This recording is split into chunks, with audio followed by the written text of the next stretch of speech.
இயேசு கிறிஸ்துவின் இன்ப இனிய நாமத்தில் வாழ்த்துகிறோம். இன்றைய வேத வசனம். ஆம், அநாதி சிநேகத்தால் உன்னை சிநேகித்தேன், ஆதலால் காருண்யத்தால் உன்னை இழுத்துக் கொள்ளுகிறேன். எரேமியா 31:3. Today's Bible verse. Yes, I have loved you with an everlasting love. Therefore with loving kindness I have drawn you. Jeremiah chapter 31:3. இவ்வுலகில் வாழும் மனிதர்களின் அன்பிற்கு எப்போதும் ஒரு முடிவு உண்டு. ஆனால் நம்மை படைத்த கர்த்தருடைய அன்பிற்கோ எல்லையே கிடையாது. இந்த இக்கட்டான நாட்களில் உங்களை நேசிக்க அன்பு கூற யார் இருக்கிறார்கள் என்று கலங்கிக் கொண்டிருக்கிறீர்களா? கலங்க வேண்டாம்.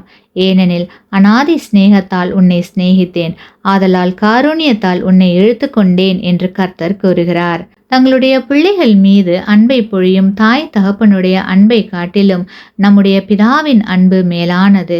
ஆகையால் கிறிஸ்துவுக்குள் அன்பான சகோதர சகோதரிகளே, நித்திய அன்பை உடையவரான கர்த்தரை நாம் நம்முடைய இருதயத்தில் ஏற்றுக்கொண்டு அவரையே சார்ந்து கொள்வோமானால் அவருடைய தெய்வீக அன்பினால் நம்மை நிரப்பி ஆசீர்வதிப்பார்.